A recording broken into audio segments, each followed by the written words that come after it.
NDTV carnival में अब हमारे साथ बात करने के लिए मध्य प्रदेश विधानसभा में उपनेता प्रतिपक्ष हेमंत कटारे जी हैं। हेमंत जी, बहुत स्वागत करता हूं मैं आपका। हेमंत जी, पहला सवाल, क्योंकि एनडीटीवी इलेक्शन कार्निवाल है, हम पूरे देश में घूम रहे हैं, हम चुनाव की फिजा जानने की कोशिश कर रहे हैं, लोगों की नब्ज टटोलने की कोशिश कर रहे हैं।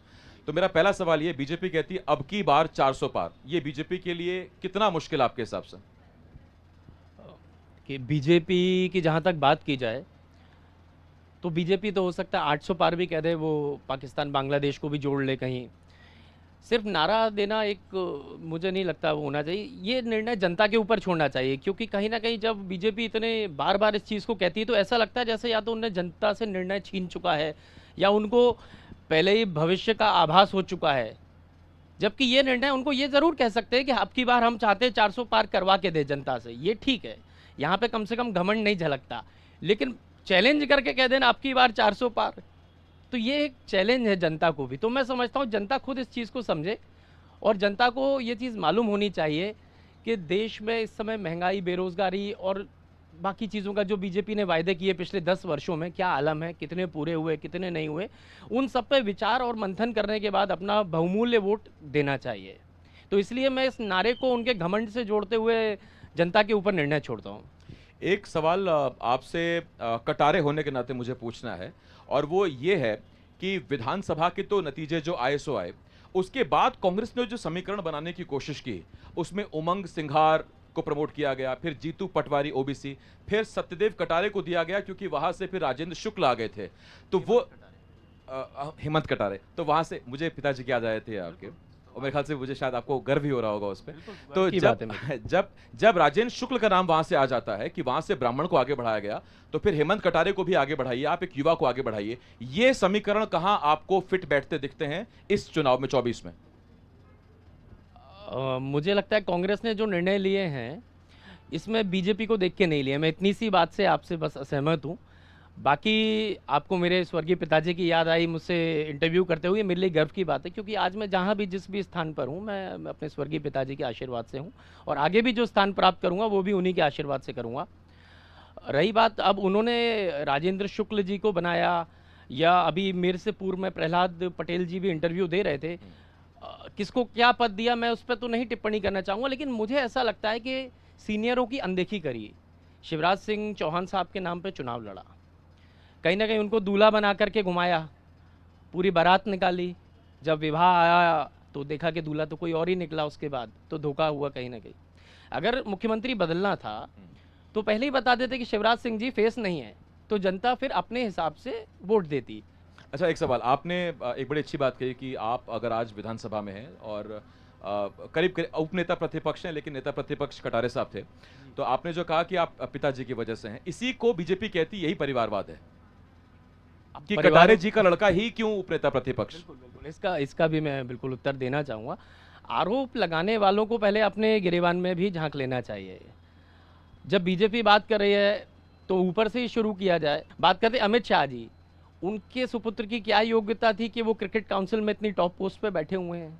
कोई योग्यता थी तो आनी चाहिए सामने। राजनाथ सिंह जी 3rd नंबर के लीडर हैं, उनके सुपुत्र की क्या योग्यता है? ये मैं नेशनली बात कर रहा हूँ। अब आप अंदर आ जाइए, प्रदेश में आ जाइए। प्रदेश में जो पूर्व मुख्यमंत्री जी थे उनके दोनों सुपुत्र राजनीति में सक्रिय हैं, जो वर्तमान में विधानसभा अध्यक्ष हैं प्रहलाद पटेल जी के भी परिवार में लोग राजनीति में सक्रिय। मैं नाम नहीं लेता क्योंकि किसी का नाम लेना मुझे नहीं लगता राजनीति में बहुत अच्छा उदाहरण रहेगा, लेकिन नहीं, जब आप इतने स्पेसिफिक उदाहरण दे रहे हैं लोग समझ रहे हैं। हाँ, समझ सब रहे हैं। तो यहाँ पे मेरा सिर्फ इतना कहना है कि मैं कोई नॉमिनेटेड नहीं हूँ। जब मैं विधायक बन के आया मुझे किसी ने नॉमिनेट नहीं किया, मैं जनता के बीच में गया, चुनाव लड़ा, और इनका एक कद्दावर मंत्री था, उसका नाम भी ले देता हूं, अरविंद सिंह भदौरिया, जिसको जो अपने आप को कद्दावर कहते थे, 20,000 के ऊपर हरा के आया हूं मैं उनको।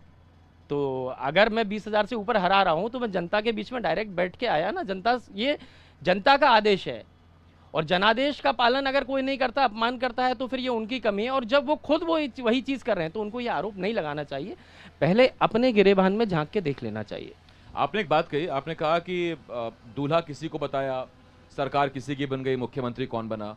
एग्जैक्ट यही बात बीजेपी कहती थी तब जबकि 18 में आपकी सरकार बनी थी। वो कहते थे चुनाव प्रबंधी संविधा, उसके अलावा मैनिफेस्टो समिति वो सिंधिया के खाते में, और बता रहे हैं कि सिंधिया सीएम बनेंगे, फिर कमलनाथ सीएम बन जाते हैं, उसके बाद कांग्रेस टूट जाती है।